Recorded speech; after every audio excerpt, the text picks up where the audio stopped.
Bum, bum, bum. Hey, good morning, everybody. Hope you're doing well. Thank you so much for being here. Was deep in conversation, was like, oh crap, we need to go live. So I apologize for the delay on that. I hope everybody is doing well. Mike Noodle, good morning. Azure, how are you doing? Siren, as always, thank you so much for being here. Greatly appreciate you moderating. Scrap Metal Racing, how are you doing? David Carlisle, good to see you. Neil Hahn's been in the house. Hope everybody is well. Jack Young, what's going on? Hey, Jack, I just saw the images. Let me know what you want me to do with those. If you're going to come up, more than welcome. Luther, what's going on? Good morning. How are you? Good to see you. And I'm sure there's other people, but I haven't seen you come in. So uh, if I missed you, I apologize. Good morning, Pedro. What's going on? Speaking of Pedro, we are going to be talking about a coin that was sent to me. Oh, look at this. Dun, dun, dun. Hey, there's my friend. What's going on, brother? Jack. Oh. He's like, what? What? I can see you, but you ain't saying nothing. I'm trying to get there. Am I There there? you are. There you are. Now we got you. Okay. Good morning. How are you doing, brother? I'm doing great, thanks. How's everybody? Doing well, thank you. Peachy King Jelly Bean. So I saw you sent me a couple photos. We'll get to those in a minute. I want to talk about the coin that I have up in the middle of my screen. I'm going to make that big here just a second. So we're going to be talking about this coin right here. Now, for those of you who haven't seen this, I want you to kind of look at that slab very carefully and tell me what you see. This is courtesy of Vote for Pedro. Sent this to the channel as a way to support the channel. So huge thanks to him for doing that. We're going to be talking about this. I've done some research. We've got some information that I want to bring up to everybody. Going to talk about what do you do in a situation like this, and how does this kind of stuff happen. So we're just going to have general chit chat about this. I know, Jack, you and I talked a little bit about this. Actually, we have all talked about this, about having slabs like this in our collections. What happens when we have stuff like this occur? What do you do? What is the TPG responsible for? What do they have to do? And what is the process? Just because you send in a new submission sheet doesn't mean that they're going to cover it. There are very specific rules to what you need to do to be able to send back something. So if you all are not tracking this, if you all not understanding what's going on here, let's talk a little bit about numismatic history. So the coin that you see in this holder, what year did it come out? You want an answer? No. Okay. Dang it. Yeah, when Pedro sent me this, he was like, "I'm going to send you, you buy the coin, not the slab." He's like, "But I'm going to show you where the exception of the rule is." Mike Noodle, 1836. What? I think he's joking a little Yeah. bit. Close up, please. Okay, so bring up a little bit. I'll bring Yeah, this. you mean it's show what anyway. So here, let me do this. Let me actually zoom in a little bit, and I will do this a different way. It's a 3-cent nickel, Mike. Yep. Make that a little bit bigger. Okay, now you can see that. And I know those people that are looking on the vertical side. So let me get into my camera and actually turn on Oh. property. Oh, Mike's playing around. I knew he was playing. All right, so let's get into the zoom a little bit. There you go. All right, and let's turn off autofocus. Closer on the label, Luther says. Good morning, Luther.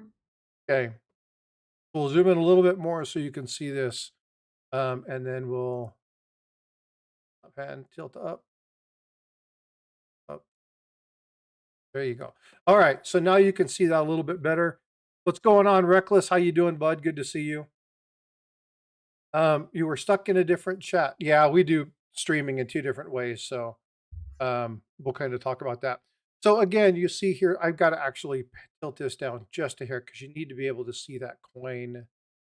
You probably won't see the date of the coin, but we'll talk about that here in just a second. So what we're seeing here is an 1863 3-cent silver. Now, do you guys know what a 3-cent silver looks like? Not like that. If you don't, that's very important because this is the wrong coin. So let's talk about the 3-cent silver. Now, I've done this real quick, trying to bounce back and forth between a couple things because I tried to make it better for you. This is a 3-cent silver. Okay, so it's important to understand that the coin that we're looking at is not a 3-cent silver. So this slab is I didn't before I saw this slab. Yeah, exactly. So again, when you look at this, this label is calling to this particular coin. Now, this particular coin came out years before this coin did. This coin didn't come out until 1865. This coin came out well before that. But the coin that you see in the actual holder is a 3-cent nickel. It is not a 3-cent silver. And the year is 1868, not 1863. This particular coin that's in here couldn't have been 1863 because it didn't come out for an additional 2 more. So this is an actual NGC slab. This is an error slab. This is incorrect. It's obviously not supposed to be that way. And these things happen. Now, I think a couple of you said, I know Jack has one of these. Eric or Paula, do you happen to have one of these? No. Nope. So Yeah, Jack, the ones I have, I actually put in those images, Frosty. okay, I'll have to pull that up here in just a second. Yeah. Okay. I figured that was probably what we were leaning to, but I wasn't quite sure with the images. I'll pull those up and then we'll show those here in just a second. So one thing that I want to do is I'm bouncing back and forth. I can, Mike. I can, Mike. Pick me, pick me. What did he say? 3-cent silver, though, is one of the only 2 coins that don't have a word liberty on them. I know. Okay, You know? I do. So does Jack Riley. Well,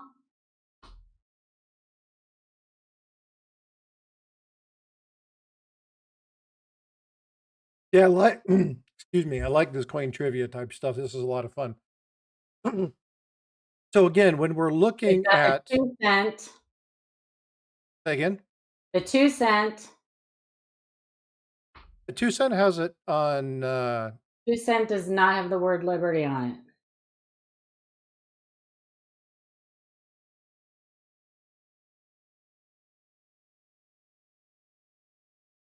oh, that's If right, you it can- doesn't. The 2-cent was the one that had the first "In God We Trust," right? Yes. Yeah, okay, that's what I'm thinking of. 1864.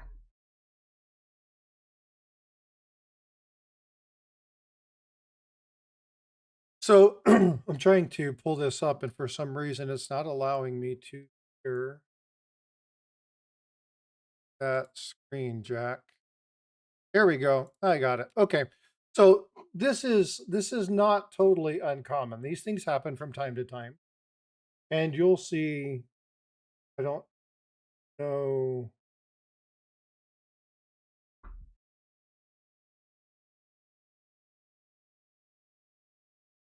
Can't go see back. that image very well. Can you go back to the first one? Because it's a lovely I don't know which the first one is. chocolate brown. It's a Oh, dark the first one you had up on the screen. This one? Okay. Yes. Okay, so that is not a 1912 1 cent. I don't think it's brown either. Well, it's kind of brown. It's kind of brown and kind of grayish, but that one's kind of a big miss also. I don't think they looked anything like that in 1912.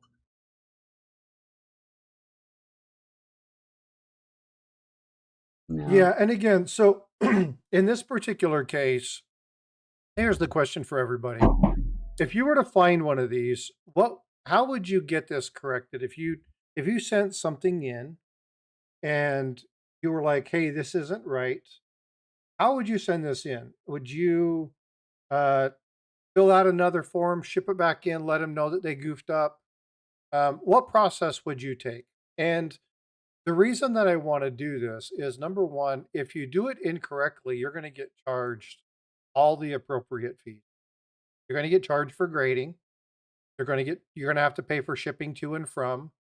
And if you're doing something like an error, if you're doing some sort of error label, you're going to have to pay for that. And a lot of people are like, well, that's not cool. NGC sucks or PCGS suck. But they actually list specific information. And so if you don't do it right, you can potentially cost yourself a bunch of money. So I'm going to share a different screen real quick. And No, what I'm going to no, people Can like we you and me and Jack and Eric, we wouldn't send it back in at all. I wouldn't be sending this back in at all. That is absolutely correct. All right. So when we're talking about doing this, if you do it wrong and you look about the various grading, depending upon which one you send through, some of the cost, and again, you look at the cost of the coin. So depending upon the coin that you're dealing with, the fees change. We know this. If you want to have it rapidly go through the process, you have to pay more money. If you want to have things like, um, again, if you're going to pay fast track, you have to pay additional money. $40 per coin. If you're going to be looking at gold, depending upon the value. Now, here's what's funny: if you're going to be sending in a 1 ounce gold, it's automatically over $3,000. Be aware of that. A lot of people look at this and say gold $3,000. That's fine. Gold is over $3,000 per ounce. So you're going to be paying more than this amount of money. So again, pay attention to the value of the items you're sending in because the values change depending upon the value of the cost. The changes depend upon the value of the coin. And then you can see how long it takes and so on and so forth. Now, here's the kicker. If you have something called a mechanical error, now a mechanical error is something that is what they classify this particular item. There are very specific things that need to happen. And one of the things that you need to do is you need to contact customer service first. Now, why is that important? Because if you fill out another form and send it in, it's basically either a resubmission or a new submission. They When they look at this, they may not have any understanding of what's going on. They have no idea that you submitted one ahead of time. Uh, they're just looking this as a brand new submission. So in order to do this, you have to make sure that you talk with them, explain what's going on, and show them what's happening. Now, not all issues qualify. This is why you have to talk with them. Because when you talk with them, they're like, well, we're sorry you didn't list that you wanted that error attribution done. Well, you charged me for error attribution. Oh, well, then we can refund the money, right? They can work through those elements. But if you pay to have something done, they charge you for it and then don't provide the service, they're required to fix it. Now, one thing that a lot of people don't understand is that, and I'm not looking at chat. If you're saying something in chat, bear with me. I'm not looking at chat. I've got a couple different screens open right now. But one thing that people need to understand is that when you submit the form to do your coins, number one, you have to understand the rules, read the microprint, right? But it's also a contract. You're filling a contract between you and the TPG that says, I am lending you this coin to review it, grade it, and then send it back to me. There are fees associated with that, but you're entering in that contract. When you submit that, if they don't fulfill their end of the contract based off of what's listed there, barring the person who's sending it doing an error in the form submission, right? Again, if you make a mistake, that's whatever. Uh, they won't necessarily know exactly what to do. That's on you. But if it's all filled out correctly, they acknowledge it, they don't perform that task, and they charge you for it, then you need to go to customer service, talk to them about exactly what happened, what's going on. They will pull up your form. They will validate that they were in fact wrong, and then they will send you information on how to get it to them. Now, in this particular case, they tell you whether it's a label defect or whether it's a holder defect, what's going on, what needs to happen. If it's a label defect, you do not have to be the person submitting. Why is that important? Because I just got this coin from Vote for Pedro. If I wanted to correct it, by the way, I don't. I want to maintain this, but I am going to do something. Um, Actually, I want to talk to Jack about this and see what his thoughts would be on this. But I don't have to be a member. If it's a label issue, I can send it back once I talk with them, validate, understand what's going on. I know the process. I can send it back to them. Why in the hell would NGCU do this? Because they don't want a bunch of these bad labels floating around. They Mm-mm. have a level of integrity. They have a level of professionalism that they want to maintain, right? So what's important here, and I hear a lot of people gripe about this. Eric and I talked about this, and I walked through this process with him, and we were explaining some things, and it's like, did that make sense, right? Um, but it's important for people to understand that you have to look at the company's processes and policies, make some determinations before you enter into contract with them. This goes for any business. It doesn't matter what you're doing. If you're going to be involving somebody, understand what their rules are, understand what their processes are. This is smart business. And again, if you're going to be sending money and you're spending for a service, it's a business transaction. Okay, so make sure you understand what the requirements are. Once you meet that requirement, you might have to pay for shipping to NGC, but they will pay for shipping back to you. If it's something that's covered, and they tell you what's not covered, optical distortion, rainbow, prism effects, and stuff like that. These aren't holder defects. They're not qualifying items, scratches, scuffs, blemishes, any of that kind of stuff. Hey, if they're there, then you should keep your things in holders, right? Like you can take these Mm, little plastic. plastic things. You see down at the Plastic. bottom. Yep, take these little plastic containers and keep your slabs in them. If you don't do that, then unfortunately, uh, you're going to have to send it in and pay for reholdering. Now, there's couple different things, and we'll kind of talk a little bit about that as well. Paula's But pet peeve. say again, Paula. I said one of Paula's pet peeves. Yeah, and Protect your again, slab. it does make a difference. And Jack, I saw your message on there, but I'm not looking at that yet. I'll look at that in just a second. Um, so how long do you have to submit this? Well, 14 days. Now, 14 days for a mechanical error. This does not include labels. Okay. So on this particular one, this is a label issue. It can be done at any time. But if it's like, let's say, for instance, we're looking at this particular one, and let's say that this little area right here busted off, and you get this and it's done, or you get it and the slab is cracked, or the label is sitting over the coin, like it came out of this little holder for some reason and it slid down, and your label is down here. The time frame for you to send that in and contact them is 14 days, right? If you wait and you don't open your box, now, Eric, you were talking yesterday, could you imagine getting all these mint things in and leaving them in the box because you got them Mhm. in? You better look at your stuff because you do have a time frame, Yep. right? And so it's extremely important that you guys are looking at um, what the requirements are, what the rules are, what qualifies. You'll see a lot of videos, and I went back and looked through a couple of them. And initially, I was going to pull them up, and I'm like, no, because then I call people out for being a crybaby. I don't want to do that. What I want to do is I want to inform people how they can better take care of themselves versus complaining about something that they just don't understand the process about. So I opted not to show the videos where people are like, oh my God, this is graded wrong. And oh my God, look at this. They didn't include the error attribution. Let me see your form. They send you the form back. Did you document it? Did you document it right? Yes. Did you contact them? Well, I'm eventually going to do it, but they did the video 30 days after they received the stuff. And so,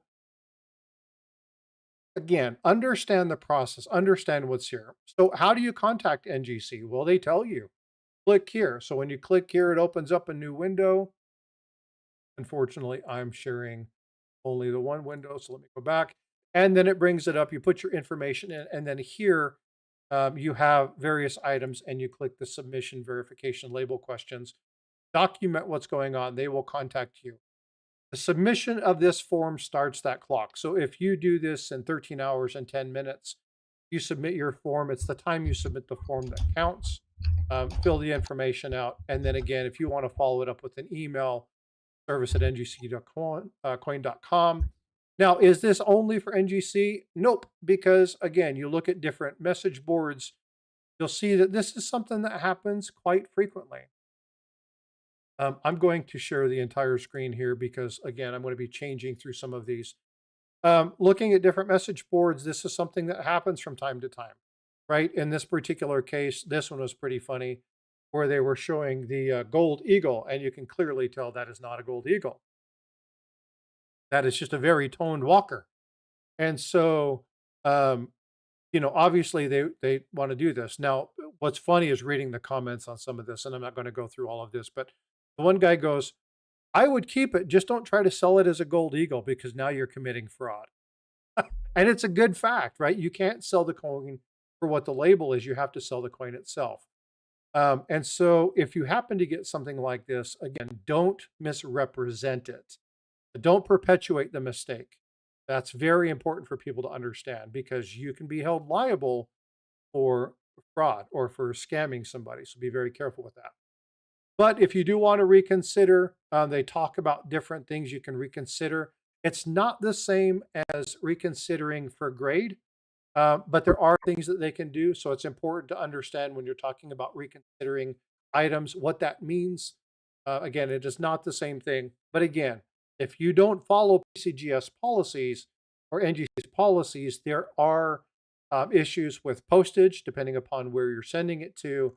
And then you have to look at how much it costs per the value of the coin for that grading fee. And so, again, it's very important that you understand what it is that you're looking at and understand the processes on how to get the item fixed. So now I'm back open, and then Jack Riley just sent me one because Jack Riley has wanted to share this one. This is another one that is incorrectly labeled. I didn't see, Jack, you'll have to put that in chat because I didn't see the specific of what this one was. But again, there's a lot of things that you need to pay attention to. But the bottom line up front in this particular one is number one, before you enter into any contract with anybody, and this is just good, smart business, okay? Understand the policies and the practices of that particular company. If you're going to be submitting something, know what they cover, know what they don't, know what their policies are in case of an accident or a mislabeled item or they put the wrong coin in something else. Make sure you understand what their processes and their policies are. I think the process is different for this one, though. For which one? This one may be a little bit different because it's misattributed. It's not Again, labeled, it's misattributed. so Yeah, again, unfortunately, sometimes they will consider a misattribution just a mechanical error, and they'll get Yes. into that. Hopefully, right? Absolutely. this is Yeah. where you have to reach out to them You and have do. that conversation. Because here's the thing, if you just send this off, you are going to be paying fees. Sometimes Period, It end of actually story. tells you do not Yeah. do any online submission. It says to call customer service, and it Yeah. doesn't say Yeah. text or anything. It says call. Yeah. I would always call. Yeah, so it's very important that you're monitoring and understanding what it is that the processes are. And again, folks, this is not financial advice or anything like that. This is just smart This is just smart business. This is just understanding the transaction requirements and what a company expects if you're going to be doing business with them. It's just smart business. And And good so catch on this, Jack Riley. Good catch. say that again. I said, good catch on this, Jack Riley. It's a really neat coin. But again, I wanted to, and They number do, Jack. one, thank you so much to Vote for Pedro for They do um, mess up, Jack. donating this to the channel for educational purposes. I definitely appreciate you. And he's like, of course, he's always generous and very kind. Vote for Pedro's a stud. Um, but one of the things that's important to look at when you're doing this is, hey, I can chastise people for the videos and for people I know. complaining and doing stuff, but what good does that do? It doesn't really do any good. We're much better suited to have a discussion and help me give you information, or Jack or Paula or Eric or Mike or somebody else to give you information that points you in a direction where your resolution is going to get resolved versus complaining about the people who complain about it. And this recent event, and I'm not going to get political, folks, but this recent event with Charlie, uh, it was sad because he would. It's about the That's not discussion. political. It's about the discussion. Well, people can make it political. Oh, Um, it's about the discussion and what we need to do. And this mm, again, we talk about this all the time. You guys will hear me say this over and over and over again. I don't need you to agree with me. I just want to have the discussion. I need to know if I'm going to be better as a person, I need to understand your viewpoint. If I am going to make more informed decisions, I need to understand that I may have a flaw in my thinking. And the only way I'm going to know that is to hear multiple views, multiple aspects from multiple sources. When we're doing coin searches, right? Eric, you work with copper coins. Do you That's right. only use copper coins to verify your No, attributions? I use all sorts of different It would information. be dumb for you to only utilize one source And because ultimately, I like to compare physical examples to one another. right. And so you need to cultivate multiple options. You need to cultivate multiple resources. You need to have multiple discussions. And the more you do, the more informed you can be. And the unfortunate part about this is that's exactly what he allowed himself to do, is to sit down with people, whether you like him or not, whether you like this situation or not. He allowed himself to be put into a situation where you could have the discussion. And so again, I wanted to show you some videos about people who had complained about submissions and what was wrong, but there's no benefit to that. What's more benefit is walking through showing that there are processes by the TPGs for resubmission, how to get a hold of people should you want to do that, and what's expected of you as the submitter. And so I wanted to take just the first 20 to 30 minutes and kind of walk through that. We'll probably talk about this coin. I'm sure this isn't the last time that we'll see this particular coin. But again, I wanted to thank Vote for Pedro. There are a number of ways to support the channel. Whether you're watching uh, the channel for over on Facebook, you're watching Jack Young, whether you're looking at the dark side, or whether you're checking Fun with Fakes, if you're looking at Livecoin Q&A, Copper Coins, watch the videos, right? Yeah, you can send super chats, you can do memberships, all that stuff is nice, but watch the videos. I just turned ads back on. I know that frustrates some people. Unfortunately, I need my channel. I need my videos pushed out so people can see those. Um, Turning off all ads, even I get notifications from YouTube saying, "Hey, we noticed that you're not doing this. Why not? Why are you not engaging this? Is it viewer perception? Is it whatever?" Um, and so I've turned those back on. Watching 10, 15 seconds of an ad actually helps my channel. It helps support the channel. But what Pedro did is he went above and beyond to send something to me that can be used as a teaching tool. Folks, if you want to do something to support the channel, this is cool. You don't have to do it. I'm not asking you to guys send me stuff. That's not what I'm asking you for. But if you find something and you want to do it, that's awesome. Now, I also have something sitting here, and I'm going to flip this over because another one of the people sent me this, and this is a fake 1914D. If you can see that, it's not very good. You can see that's a 14D, but it's not because there's a massive gap between the 9 and the 1. Somebody has altered this particular coin. And I reached out to the guy and I said, "Hey, I really like that. I would love to have one of those. Do you have multiples?" And he's like, "No, but I will send it to you for the." And I told him I would buy it from him, knowing it's a counterfeit, knowing it's whatever, because it's a great Altered. altered. Yeah, it's a great coin. It's a great piece to teach and educate on. And so I really appreciate the folks that do this kind of stuff. I've had a couple people send me counterfeits. Ringmaster Ray sent me a bunch of counterfeit Indian cents, which I actually sent a couple to Jack Young. Really was able to attain a really nice SLQ that was sent for future and further study to Jack. So a lot of these things help the community. Yeah, I know, Mike. She corrects me all the time, and I love it. Hey, but it's good. Altered, not fake.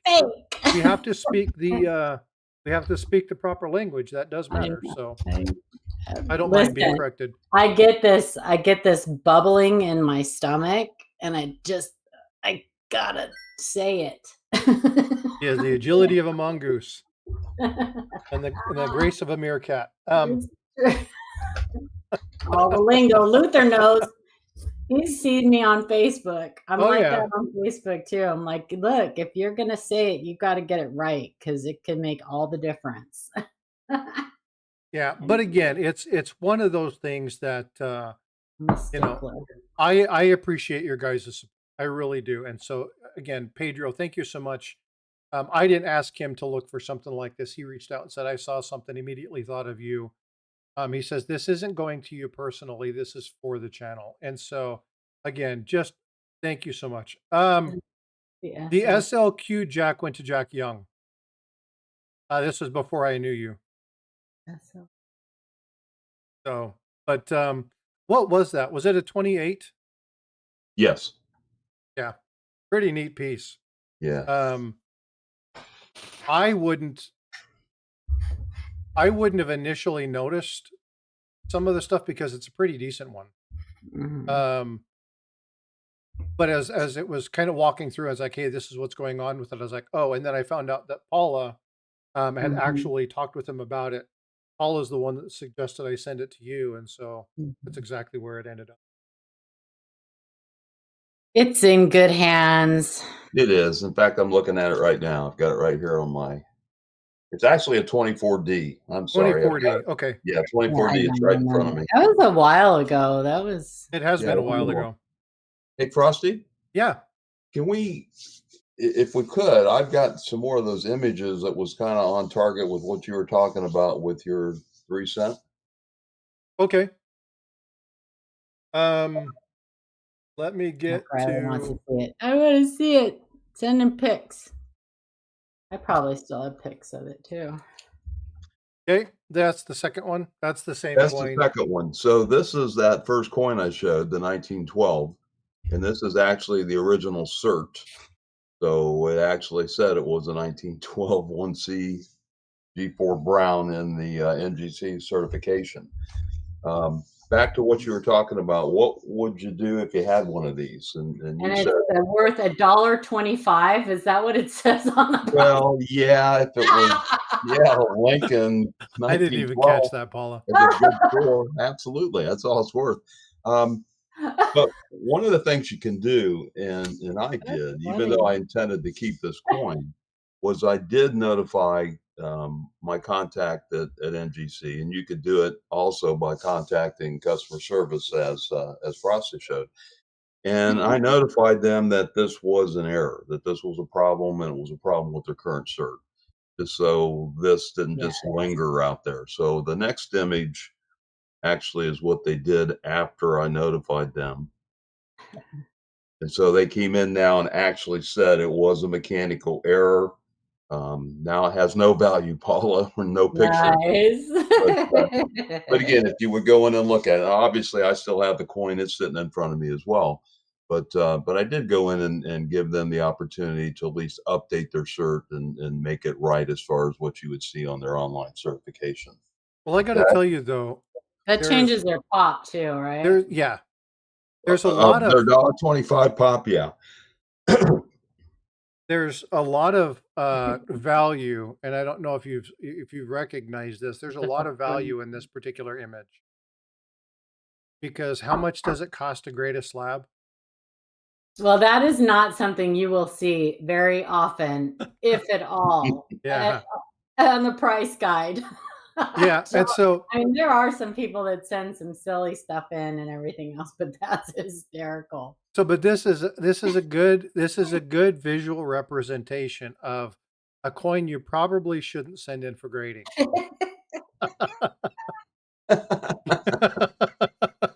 Because it's a total loss of money. That This is just doesn't really make funny. sense. And well, I didn't even notice it at first. I wasn't even paying attention to the price. I was looking at the label and reading the other stuff. So that was the question that I was going to ask, and I'm really glad you brought this particular thing up. So the question is it numismatic courtesy? Kind of like when you go to play darts, there's a code that's unspoken. When you're going to throw darts, you go stand up next to the person who's already throwing and do that. There's a professional courtesy. When you're bowling, you don't go up and you don't bowl next to the person who's standing up getting ready to throw their ball on the approach. For numismatic courtesy, it's probably best to contact the TPG and say, "Hey, we have an issue here."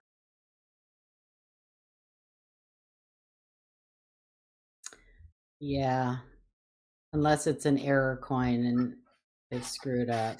They don't like to hear it. They don't like to hear it. So what are your thoughts on that, Jack? What are the reasons why somebody would want to do that? Well, it's the reason I did it. I see it as professional courtesy as well. Yeah.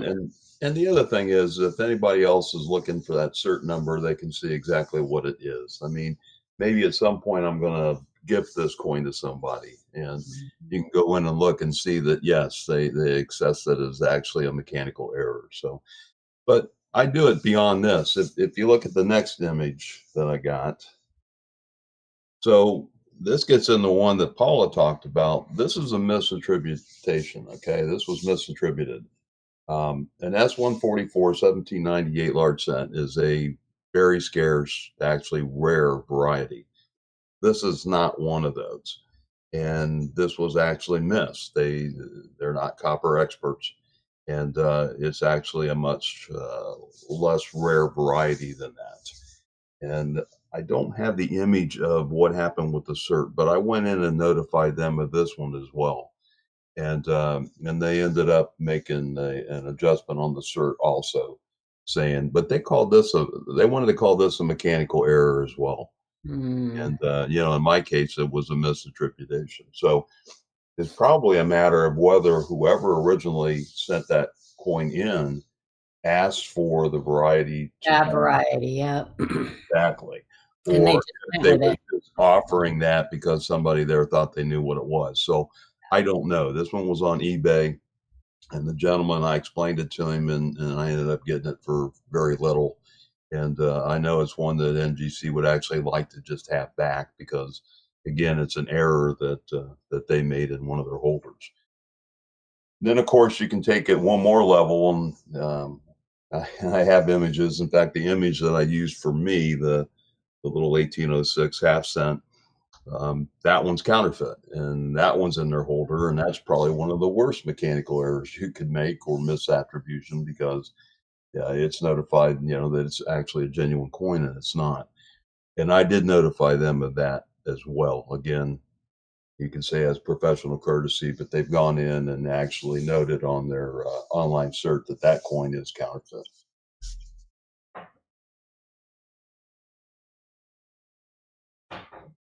Yeah, they are not as perfect as some would believe.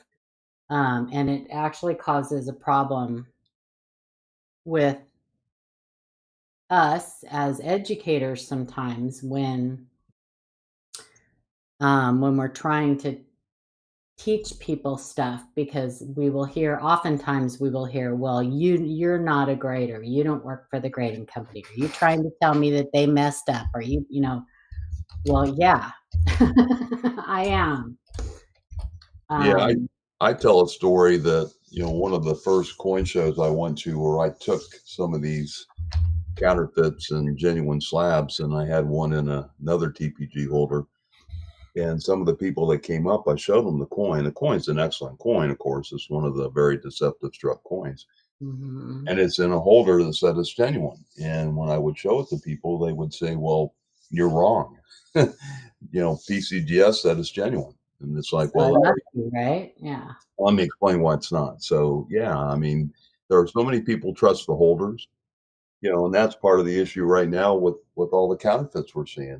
And Frosty and I talk about these, but the ones in the fake holders, and people are buying those because they just don't know any better.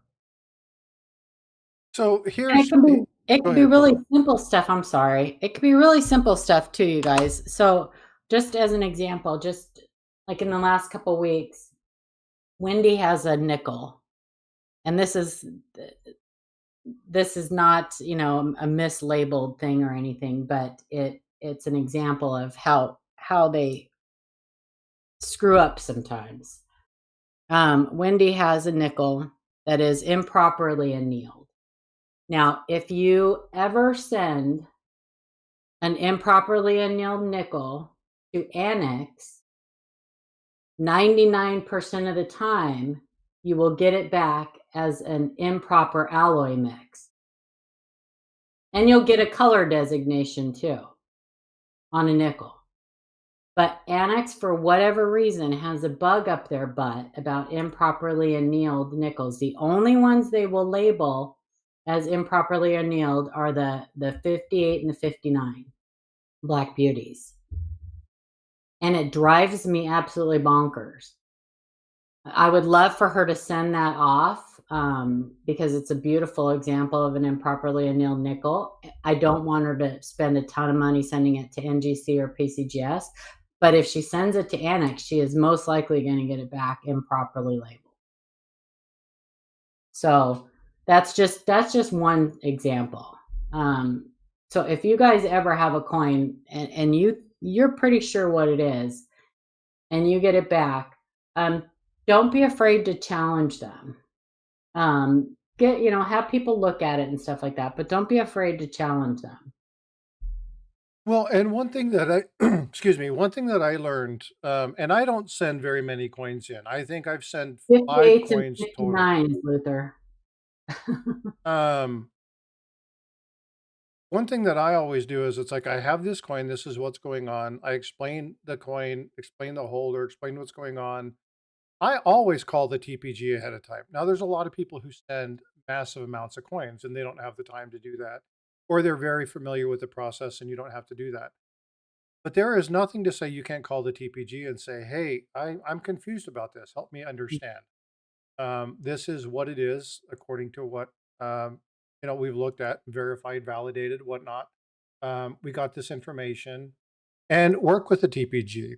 Again, the person who's doing this, Jack just said just a moment ago, they're not copper experts. These people are looking at the grade. They may not understand the minutia of something. Have that conversation with them. Bring people in who do understand that. And then again, the worst they can say is no, right? But people tend to complain about something before they even make the attempt to identify and discuss the situation. They're companies just like everybody else. Mistakes are going to happen from time to time. But I'm going to tell you that the amount of coins that they grade, they probably have a very good error percentage. I'm sure it's very small. And we see these.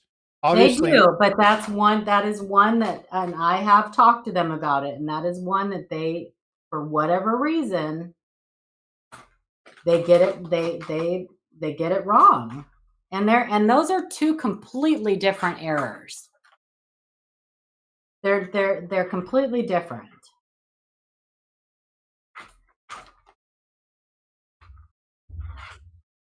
I do. I have one somewhere. I know I So do. when there's a massive disagreement between that, what are your options? What do you do?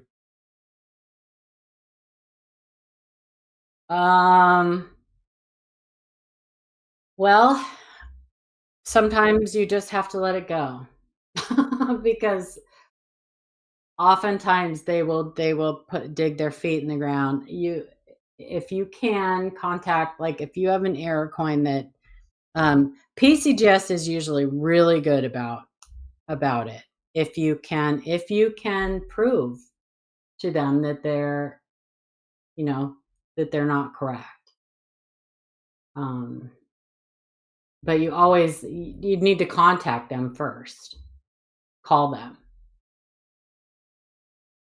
Copper coin guarantee grade expires in 10 years. Yeah, copper does. Yeah, that the grade doesn't. And again, there are other things about sending things in for regrading. The whole point to this was, mistakes happen. We understand that. Not a big deal. We all make them. We're all human. We're all fallible. None of us are infallible. Doesn't matter how smart we are, how educated we are. People make mistakes. And when we look at this, one thing that is important to understand is know the details.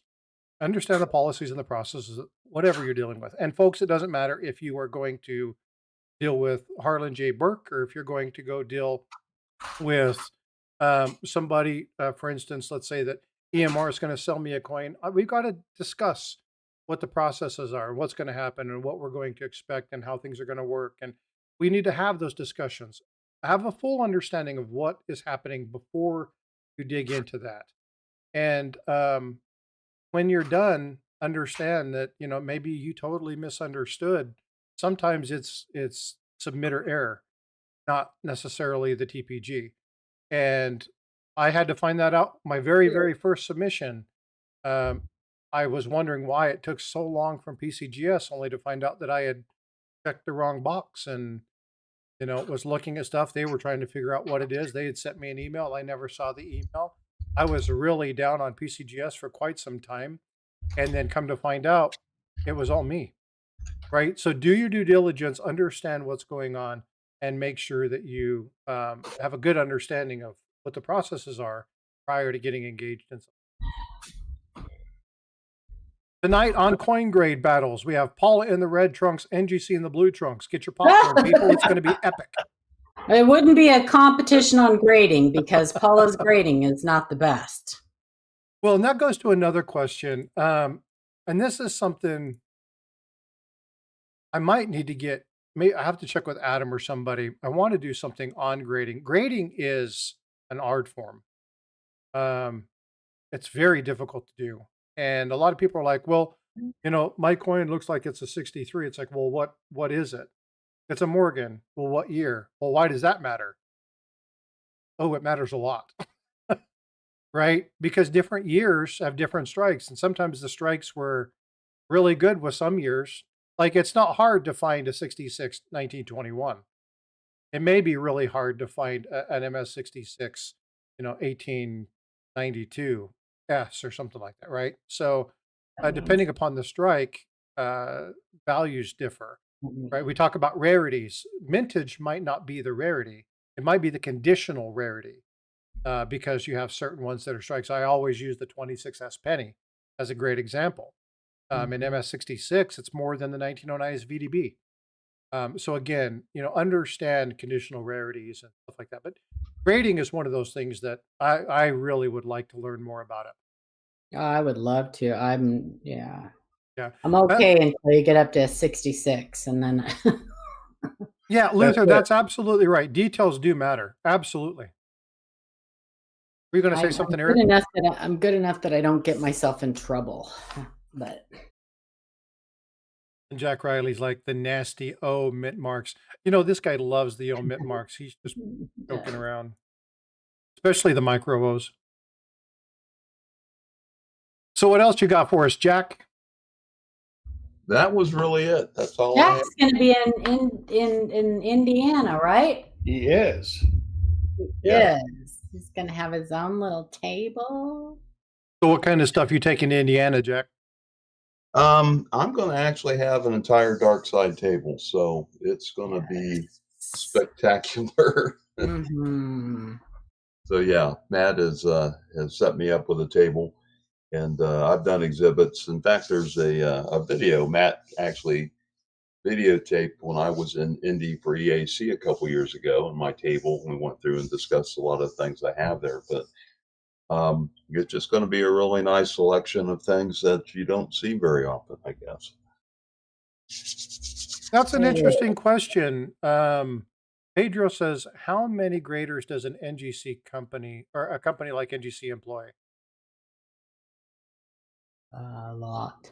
I have no idea. Yeah, I'd have no idea. The parking lot is full when you go there, so there's a lot of people working there. Oh, they do you know more what? than coins. According to NGC, due to do our grading, NGC employs more than 30 full-time coin graders as well as outside consultants. We do this to ensure partiality. NGC and its full-time graders do not buy and sell coins commercially. We have strict in place to prevent that, partially from influencing the grades or assignments of their own submission. The combined expert at NGC grading team is unparalleled in accuracy and consistency. I love that statement today. So they say more than 30. That's what their answer is. So yeah, and when you talk about the millions of coins that pass through there every year, Eric has talked about this a number of times. They have just a few seconds to look at each coin. And Yeah, so in the facility, they do comic books, baseball cards, and currency. So they're What? grading other stuff too. And it's quite an impressive operation when you drive through the gate. Because I go and pick stuff up occasionally, pick orders up. Well, do they only have one facility? I think they might have an overseas facility. Well, so they have. I just got into this with somebody. I just looked this up for the UK, and That's what I say. I think they got one in London. it's called. they have a number of ones. They have them in China, Germany, Hong Kong, CCP United or Emirates. something, But U.S. coins go to Sarasota. But they still send the coins back to the U.S. They have a submission place, but I believe that they still send the coins to the U.S. No yaks now. They're not coin graders. Are not grading baseball cards, but they're in the same building. It's like an office, little office complex, and it's like a compound. It's quite secure. Guards everywhere, gates everywhere. You can't go in the building when you pick up an order. You pull in. They get your paperwork from you. They bring the order out in a cart to your car and drop it off. That's my dream job, Mike, to make money telling people that it's not what they think it is. The crusher. You're right. You're not wrong, Mike. It's terrible. I mean, human nature is mine is better than yours, so everybody thinks their coin is higher grade than it is. This is my coffee cup for today. I do good. Now, older coins are much more difficult. And again, specialty that years. goes into the knowledge, Frosty. Certain years just aren't a high quality. In the grading companies know that, so they have different standards for different dates and different coins. Yeah, I have looked at, there was a couple of them, and I don't remember who. I want to say it was Blue Ridge and Adam and somebody else. And there was a competition between. No, it was Sean and the guy from Storage Hunt, not Storage, Renee from. Oh, from Storage Wars. Yeah, from Storage Wars, and then Couch and, oh gosh, who was Couch's partner? I can't remember, but Sean beat the pants off him. Yeah, they showed one coin, and they're like, "What is the grade of this coin?" And I'm like, "It looks like it's probably XF, but if they're asking the question, it's probably higher than it is." And so I'm like, "What is it about it?" And I'm like, "Well, I'm going to say it's AU details," and it ended up being something like a 62. And it's like, why in the world is it 62? And it's like, well, they're phenomenally rare to have good strikes. The proof world coin? Yeah.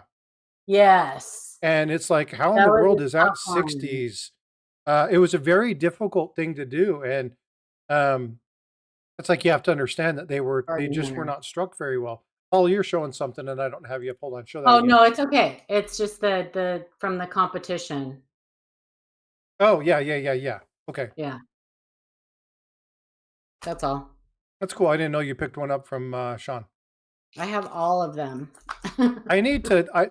He said he would come up and do some stuff on grading. I just have not been able to connect with him. He's been so busy. I'll have to get Adam's good at grading too. I'll need to get Chuck and Adam. They did one on copper coins where they sat down and they were going through some stuff, and it was a lot of fun. Let me to tell kind you of the watch trick through. to grading, to learning how to grade. Grade a lot of coins. That and know the coins. Look at a lot of graded coins. Yep. If you're doing Lincoln cents, know everything you can possibly know about what a Lincoln cent looks at, where the high points are, where the field, where, and also which years are struck. Yeah, what years are struck good. Here's another tip: when the field that the bust and the coin is looking at means more than the field behind the head. I never believed it, but it's true. We actually are kind of doing a thing about a grading submission about that. Right where your eye goes. John Hanna just gifted 5 memberships. Scotty Quaddy, Fat Baxter, Flying Dutchman, SW, and Dove Season. Please make sure you let John Hanna know. Thanks, John. I appreciate the support, brother. Your eye goes to where they're looking at. Thanks, David, for putting that in there. Yeah, so again, grading is an art, right? And it's one of those things. Jack is an art. Jack, are you good at grading coins? I'm not. I am decent at early copper, and part of that is I have a crib sheet that helps me with that. And you do a lot of early copper. That's my point is. I do. Don't just get like a mercury dime and say, this is a great mercury dime and send it in for grading. If it's the first mercury dime you ever going to send in. That's exactly right. And to your point earlier, early copper, there's so many different die varieties, and they have nuances between each one, and some are weakly struck and some are, off-centered somewhat. And so you actually have to look at every variety and take that into effect when you actually do the grading. I mean, I've seen coins that are early copper that's almost AU, and the details are really weak and mushy because that's how that die was. So Jack is talking about EAC grading. You want to talk about that? Not really. Mike's got a great point too. That's a valid point too. What's Mike's point? A great point. Mike said the reverse of a coin cannot help the grade. It can only hurt if it's bad. Yep. Yeah. And that goes to the field behind the head. Like I said, that field where the coin is, the bust is looking, is the most important spot in the fields. And why is it? Just because it stands out? I know that, like, if there's something right, I think it's human nature. You want to look where Lincoln's looking, or you want to look where Roosevelt's looking, whatever. Yeah. Well, it's usually a big blank area too. That too. Yeah. And it does make sense. I mean, if Lincoln's staring at a dot. Right. You see the dot. You see the dot. That does make sense. So what is EAC? Now I've got to ask the question. Early American coppers. Early American coppers. Okay. And, when you talked about EAC grading, that is one of the most controversial things probably for people that don't collect early copper that there actually is. And EAC has come up with a method, and actually Annex was probably one of the first to actually grab onto it and actually use it as well, because they will go in and they will grade a coin initially by the level of details of that example. So if it looks like a VG or it looks like a fine, they will start with that grade. And then they will start to deduct points based on any damage associated with that coin. And so they'll come up with basically a details grade and a net grade. And so that becomes very controversial for a lot of people trying to understand those nuances and how much do you deduct from a grade because of whatever it might be. And it might be a rim ding, it might be a scratch, it may be smooth. There are a number of things that will affect the final grade for EAC grading. And Annex, many years ago, I've always considered Annex really good in grading early copper. They did a really good job. I believe they still do. And they were one of the first ones that would net grade a coin. And they would do it just like that. They would give you a details grade and they give you a net grade. And then some of the other TPGs started doing the same thing, and they get into basically details and whether it's genuine or not. And AKA the reason Jack said no, he doesn't want to talk about EAC grading. That was the reason. Yeah, I gotcha. Flag City says pre-1800 early copper will drive you insane, especially trying to figure out what Sheldon number you. That's actually easier. The Sheldon numbers are easier than the net grades. Well, and so again, talking about various grading, you're talking about early American copper, another one that's complicated. And we learned about this when Aaron Burke was online. And that was that when you're looking at ancients, there's also another facet that you don't see in normal coinage, which is the designability of the coin. What are the design elements? How nice is that design quality? And so it's very important when you're looking at coins to understand that there are very specific things to look at in each genre. The age of the coin, the strike you're going to be looking at, did they create new dies for that particular run, or did they use one from the previous year? Because there's some of those where they used the reverses of those dies until they basically fell apart. So you're going to have some series of cents. Eric, if you can give me an example of one where, in a same year, you have a really good, maybe the 22 no D weak strike versus strong strike and stuff like that, where they changed the die on the reverse. All of a sudden, now you have a good one. Now you have one that's All kind of through the older. early 20s. That's the problem with the 26S is they used the reverse until they were basically shattered. Yeah. So finding one with a nice, good, strong, good eye appeal reverse, that's what keeps them from grading high. Yeah. And so understanding when those things happen. And Paula's talked about this a number of times. Paula is the resident variety person. And so one thing about looking at that is, again, knowing the grading and understanding that's fine, but don't use um, don't look for die markers until you found the variety, right? That's another thing that kind of goes with that.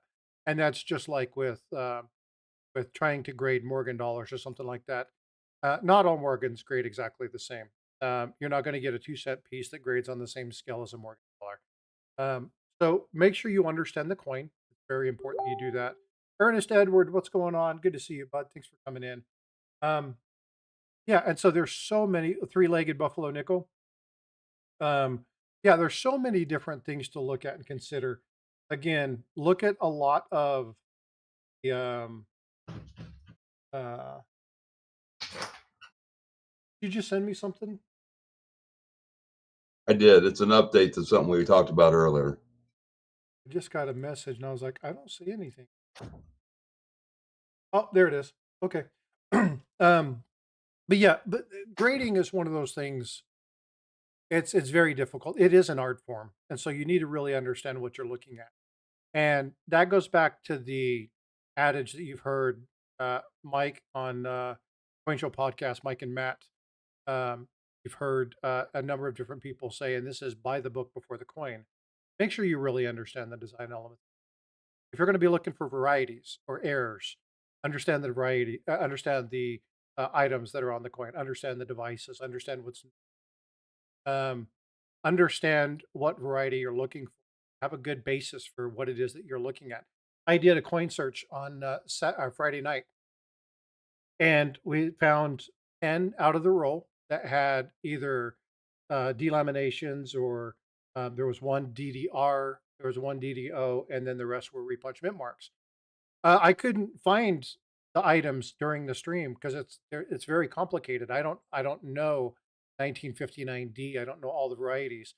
Um, I knew what to look for. I went ahead of time and kind of looked at, you know, what is the thickening in the serif area? What kind of things am I looking at? And I was able to find some of those things and looked at the FG beforehand, kind of understood what the one double die reverse looked like, got familiar with that one before I started looking at the coin. So I knew exactly the 2 or 3 areas to look at. So I familiarized myself prior to opening the roll and looking at it. Doing that kind of pre-work will really set you up for success. But I'm not getting rid of the roll. I'm not going to throw it in my change. I put it back into the roll holder. And after I learn a little bit more about the 59D, or maybe Eric and I will get on a stream one day and I'll say, hey, here's some coins that I looked at once before. Let's go through them and see what I missed. He may see stuff that I didn't see. He may help me correct my lighting on my scope. And all of a sudden now I see things I didn't see before. And so it's all about do practice, time, repeated efforts, engaging with people in the community. Again, learn from a bunch of different people and have ideas of what's going on. And then obviously, you don't have to come just to my channel. I appreciate you all being here, but there's a plethora of people in chat and on the panel who are extremely knowledgeable. Cultivate multiple sources of information. I appreciate that you come and that you subscribe to my channel, but have people in your back pocket. If you can't find them, come to me and I'll help connect you to these other people, because there are people out here who really want to grow the hobby. There are people out here who really want to grow you as a collector and stop all that mis and disinformation that you see from some of these people. Like, oh, I won't say Coin Channel Tube or anything like that. I won't point out anybody specifically, like how I did that. But again, it's important that they're about views. They don't really care. Um, they use different pieces of information or use AI. Now, again, the utilization of AI in helping you build a video is not a problem. But having UI build your video, having UI build your information without you having an understanding of whether or not AI is correct, that is the problem. Can I make a suggestion? Fire away. If What if you I are said at no? You would do it if anyway. you, I would do it anyway. If you are at all interested in errors and varieties, you really are wasting your time if you don't start off with training wheels. Start off in the beginning. Learn how dies are made. Learn the minting process. I will harp on that until my last breath, because I see people searching and they have no clue what they're even looking for. And then they will find something as they're searching that looks odd to them, and they will spend hours or days or weeks or months on this one coin that is simply a damaged coin, because they don't have that foundation. You have to have that foundation. At least a simple understanding. And there are resources out there. So the American Numismatic Association has a great YouTube channel. If you're not utilizing that, you're missing out, because they have a learning academy on there and they have all kinds of videos about pretty much anything. They have a few great videos on the modern minting process. Start out with that. If you go to John Wexler's doubledie.com, on the left-hand side of his page, there's how dies are made. There's information on RPMs. There's information on double dies that take you from the beginning to how they occur. Use that stuff, read it, study it, before you even open a roll of coins, and suggest that to other people too. Anyway, that's my thing. And if you want to know about errors, learn the modern minting process, because you have to know what's normal before you can know what's not normal. That's all I got to say about that. So Eric just said that the Newman Numismatic Portal is another It great is a resource. great, it is a great place, I but, have, and it also has many of the YouTube videos from the ANA. It has some of the Coin Show podcast videos on there. Yeah, so how'd they get on there? I mean, yeah, they're a good channel. They should be on they there. paid, they bought their way in there. Mike's like, look, Frosty. Allegedly. Me says, when your head hurts from too much information, blame Frosty. Yeah. Well, and again, you know, even my You're wife gonna says be she has so to much take me in more small doses. successful. You're going to be so much more successful, and you're going to have such a better time, and you're going to increase your chances of actually finding something by 100% if you just put a little bit of work in. Just a little bit of work. And again, you know, with any hobby, it doesn't matter if it's coin collecting, it doesn't matter if it is Thank you. stamps or gemstones, or if it's metal detecting or whatever it is, you're going to get out of it what you put into it.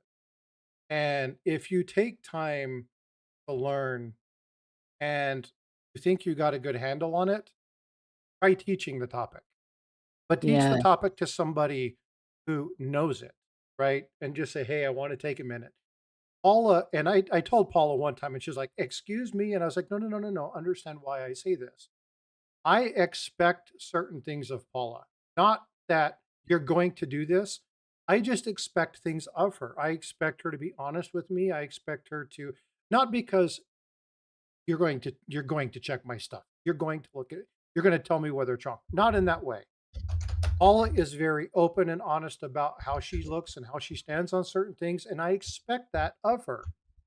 It's part of our friendship. I know that there are sometimes she's going to say things that are like, that's wrong.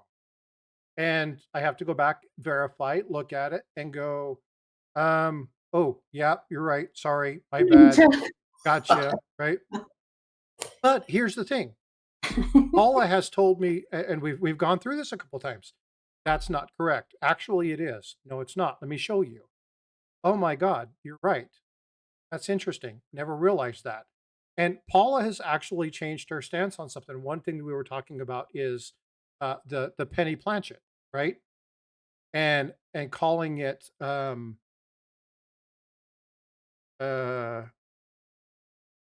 Was it no? What do they call that? I don't know. Laminated planchet. I can't remember what the conversation was. Anyway, we were talking about it. She's like, that's not right. And I showed her, you know, it's like, here's where I got the information. And she's like, oh, well, it came from the mint. It's accurate information. It's exactly what they call it. If you give Paula the information, she will change her tune. But Paula's adamant about it. She knows her stuff. She is very solid and sincere about it. But as somebody who wants to grow and give good, solid information, if I think I understand it, I'm going to try and teach it to somebody who knows it so that they can say, you're close. And when you do that, if you have the patience to allow somebody to come at you and say, nice effort, but you're wrong. Yeah, delamination's another good one. Lamination, delamination, right? Understanding the terminology, there's going to be discrepancies there. It's on the floor.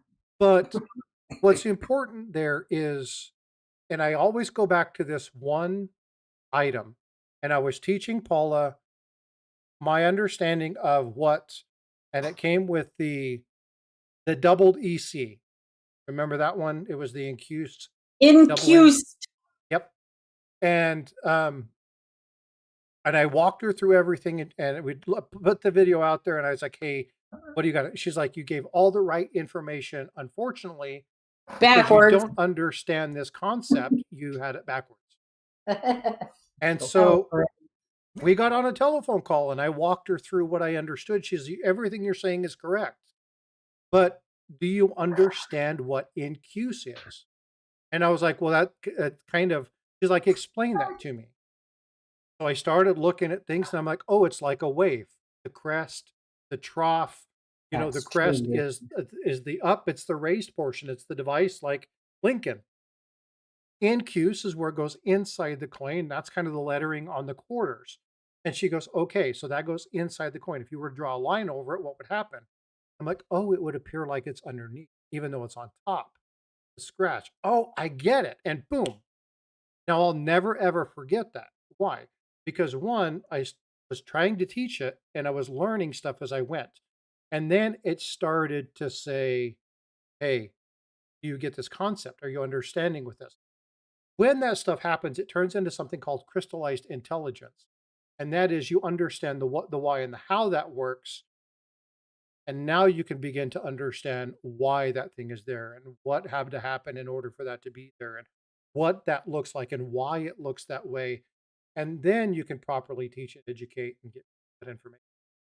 Paul is really good, especially with me and others, but with me, to say, hey, that's not right. You got that kind of wrong. And so you need people like that in your life. Are you guys as tired of hearing about me as I am? Well, Nope. it's not just you, but so here's something else that you guys need to understand. Paula, Amanda, there are some excuses for me being an ass. there are some Mike, I can never for the life of me remember Erin's sister's name. I don't know what the hell is wrong with me. Her last name always Hey, bro. drives me nuts. Anyway, the premise for this is I want to reiterate something about the knowledge of some of the ladies in our community. We have some extremely knowledgeable women in our community. And the problem with that is a lot of people are not, they don't take her for what it is. Will not be struck through grease. You guys like my channel, but a lot of the information that I learned from was Paula. A lot of the information about varieties and errors and understanding the minting process came from live coin Q&A. A lot of my issues and understanding of that is not true. Your knowledge came from getting the resource to look up the information yourself. Well, but you guys have those resources. Yeah, but you guys have the resources. And again, here's the thing, folk. I don't need to get all the acclamation. I like somebody saying thank you. That's kind of my thing. I appreciate that. Jack, thanks for coming in. Oh, bud. bye, Jack. See you, Jack. Don't leave, the plants will die. Don't leave, the plants will die? What the hell was that about? This is what Ken Peavy used to say to me all the time. Don't leave, the plants will die. I've never heard that phrase before. That's I don't know what it meant. But it's not. I'm not blowing smoke up Paula's butt. I'm not trying to do any of that kind of stuff. But what's important is, so like from different people, from Chuck, right? You listen to Chuck. There's no ifs, ands, or buts. He's going to tell you exactly what's going on. You need people like that in your life. There are a few people who understand the Lincoln scent like Chuck does, right? And Eric and I have talked about lighting with scopes and settings and computers and what happens. And we've broke down things to look at. We talk about all various manners of coins. There are very few people that I have learned more about counterfeits from than Jack Riley and Jack Young. Yeah. And so you need to surround yourself with good people. I don't have a problem if you come to my channel just to listen to everybody else. I really don't. What's important to me is that you get the right information. That's what matters here. And so again, all of today's discussion was understand the process. There are things to do. Make sure you know what's going on with that. And again, just making sure that you guys have a fun place to come and hang out and visit and learn. I mean, learn good information. And then, of course, I support everybody's channel. Have fun. Just have fun too. Have fun. Whatever you decide to do, have fun doing it. I got to point out something, and Luther said something, and I got to tell you, it's one of the nicest compliments I've received. Luther's a good guy. In a long time. But it's not struck through grease, Luther. Sorry. He says that I'm only one of the few channels that he'll watch primarily is on Facebook. Yeah. That means a lot to me. It really does. Which roll is better, him and I? But again, I'm surrounded by a wonderful group of people, both on panel and in chat. And it's you, folks out there, that make this fun. I like to research stuff. Paul is absolutely right. I don't mind going in and digging up resources and finding out about stories. Mike Nodelman and I are kindred spirits in dad jokes and story time. And he's told me, he's like, you're really good at doing this. You need to do more of that. And I have taken his advice. Looking at certain things, right? I have quit telling people off the cuff what is going on because Paula has been like, hey, make sure you really know what's going on. Send me pictures if you need to verify and validate. Let's review that. But it's when you surround yourself with solid people, and this is biblical, folks, and you don't have to, I probably lost people right now saying, doesn't matter. Iron sharpens iron. You need people in life that will tell you the good, the bad, and the ugly. And I think I've done a pretty good job surrounding myself with pretty solid. Again, my success is their success, so I appreciate everybody that support. Really do. You want to talk about your faith on your channel? Talk about your faith on your channel. do. Okay. Ant, I have a random question. How much premium would there be on a 1951 1-cent proof FS 101 in 66 brown with decent toning? The glamour shot is green and pink. I will defer to Eric. Well, 1951 proof FS 101. I don't know if there'd be any premium over just. Is he talking a premium over a nice bright proof 67 FS 101? That would be my guess. It is easy to look that up, though. Go to PCGS Coin Facts, look up a 1951 1-cent proof without the variety in PR 66 brown, and then look up the variety in the same grade. That's true.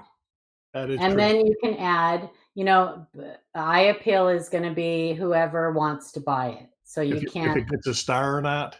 Well, or if somebody just joking. wants to pay extra because they fall in love with the coin, people will pay a premium, but you can't add that.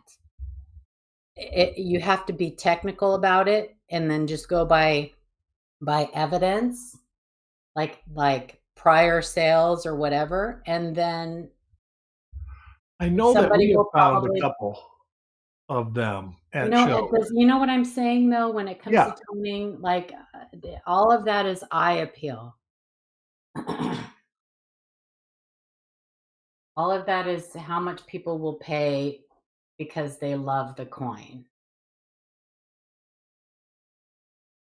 But you can get a pretty good base by looking at the price guide for the non-variety and then compare it to the price guide with the variety.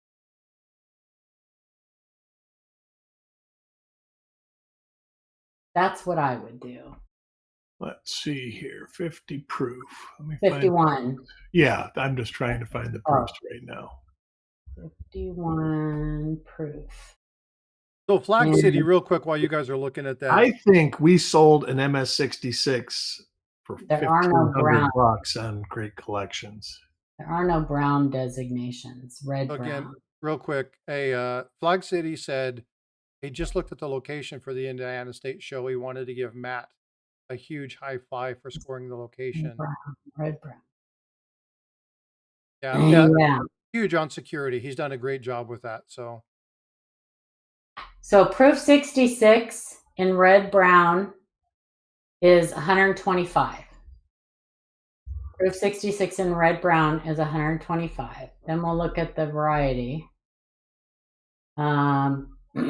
They don't have the variety in brown, but they have it in red. So that's going to change the. So who graded that, Ant? Is that NGC? 250. So it's about $100 difference. And to the right buyer, it might fetch more, right? And again, it's all about. That's right. You get somebody who's a toner lover. Yeah. Morning, Neil. How are you, bud? One is selling, but it's going for close to the numbers of what she is saying. That's about right. Unattributed. And here's the thing, Aunt. There's two different proof double dice for 51p. Chances are, Eric. yeah, that's what I mean. Proof. Chances are in 1951, there's already 2 die pairs known that have double dies. There's a significant amount of double dies in the whole population of 51Ps. It's not something that, I mean, it's probably not something that people look for. But I know that I've been to the fun show 3 years with Chuck, and Chuck, I think, has found 4 of them. So they're out there. What it looks like it's mostly on rust.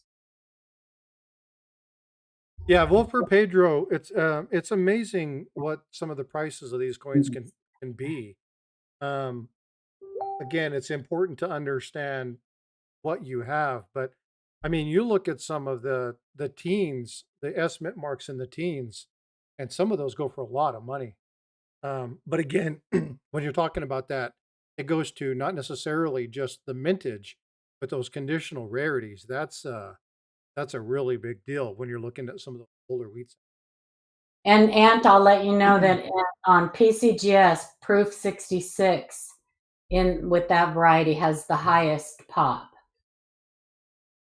And Jack just sent me something and said that NGC coin we talked about earlier, they did call that a mechanical error for the misattribution.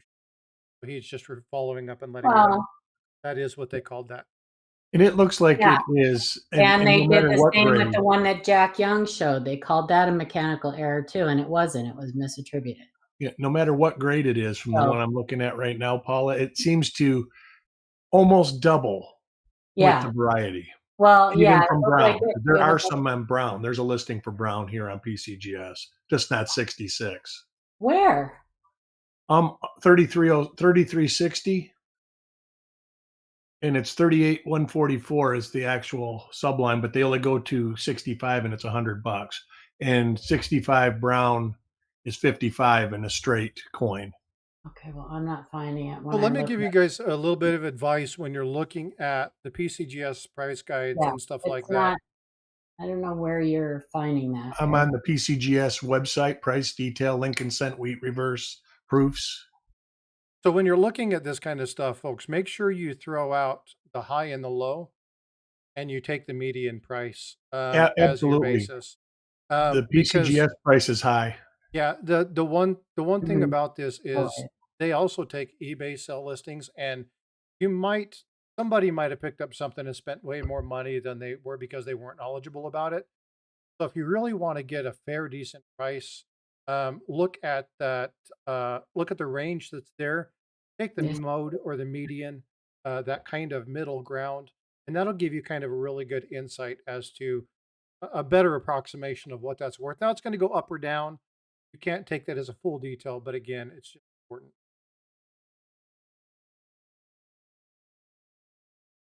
Frosty is directed by Julie Bass and Arthur Rankin Jr. You do one label and make it correct.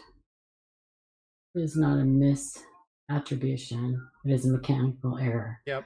No, Mike, not if you can change one letter on the attribution and it changes the attribution, right? Does that make sense? So say you have a snow 12 and it's actually a snow 13, you change one number and it changes the attribution. But it's still a mechanical error is what he's saying. No, it's a misattribution. But that's where Jack just said, even though the misattribution was still classified as a mechanical error. So that was from Jack Young. Yeah. No, Jack Young said Jack Young just sent me something on Facebook that says NGC called the misattribution a mechanical error. Right. And it wasn't a mechanical error. It was a misattribution. Right. But what Mike is saying is that's what they will classify. Yeah, they dump everything into the same pool. Right. Okay, I see. Yeah. We're saying the same thing, just different ways. Right. Yeah. Just, yeah. That's exactly. I'm Yeah, just saying that it's not a mechanical error. It's actually a misattribution. But there's two different things. You can have a mechanical error and you can have a misattribution. They're not the same thing. Yeah. Now, if they spelled something wrong, then it wouldn't be a mechanical error. It would be a label error. Which they consider a mechanical error. No, there's actually two different styles. If it's like the one that I have here, this is a label error. 1863 3-cent silver. That's a label error. It's not. It doesn't fall under the mechanical. Error. It falls under the mechanical precedence, but it's actually called a label error. Would die state letter missing be mechanical? They usually don't put die state. No, they never do. I've only done that twice. They'll put state. One time was extremely painful. There are adjustments that need to be made prior to writing a mechanical bull. Not for me. Neil, gold and silver walk into a bar. The bartender shouts, "Hey, you, get out of here." Gold leaves, but silver stays. Mongo. AG, I guess I'll take a drink. Nice. Die stage. Yeah. Lettering meaning A, B, C, etc. And it's die stage. Yeah, die stage. And I don't think that NGC or PCGS will even put die stage, but I do think that ANAX sometimes puts die stage. I just know I've seen die stage on something somewhere. Yeah. Something somewhere. I don't know. Hey, Paul, I got a question for you. Actually, I got one. This is Mike, as Mike is still here. Mike. A bee flies into a sushi bar. Uh-oh. How is it greeted? Oh my gosh.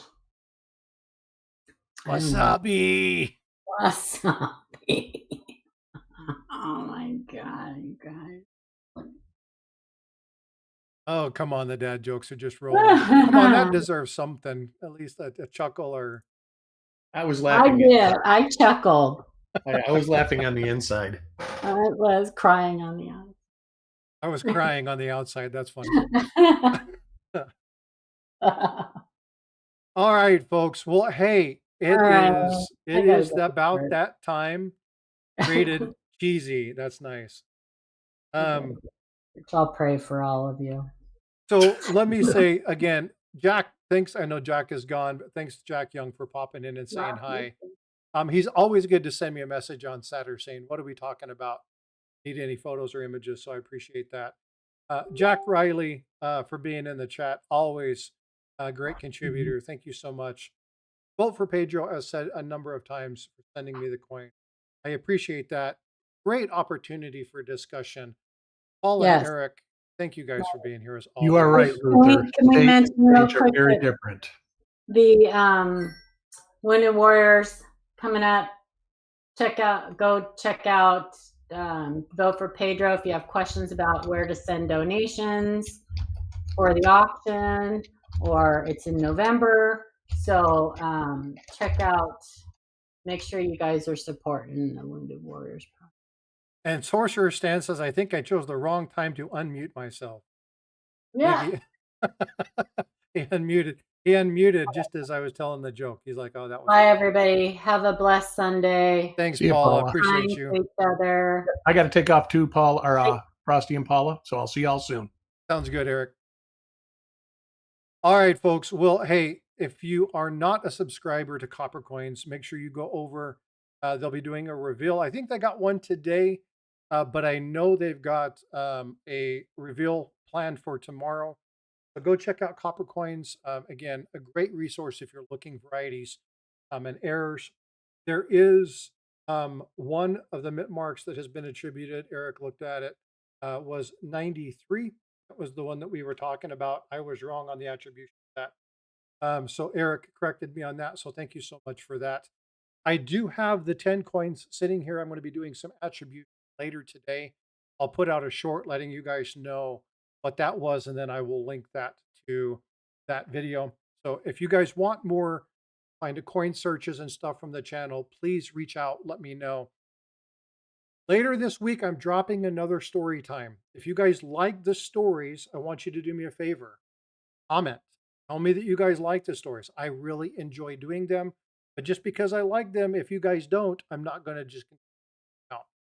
So if you like the story times, let me know. This one is about the El Cazador. And if I move this over, you'll see this one. Again, it is a ship coin, but this is the shipwreck that changed the world. I'll be doing a story time about that. It is a great story. This is actually something that I'll be probably doing a follow-up next weekend, talking about some specifics about this and some really interesting, um, what's the word I'm looking for? Kind of duality in the fact that a lot of the stuff that happened and the reason there were so many coins on this ship was because of something that happened with fiat currency. So if you're interested in learning about that, this will be more of a stacker style conversation versus numismatic. There will be numismatic stuff engaged, but this will be more of a stacking strategy, talking about the Fed, the money, stuff like that. So please join me for that as well. I can't tell you guys how much I appreciate it. Please make sure you subscribe, hit the notification bell. And if you have questions, exclamation point, email. Send me an email. Comment in chat. Let me know. All right, folks, be well, be blessed. You guys have a wonderful day. And you know what? I will see you guys in the streams. Take care.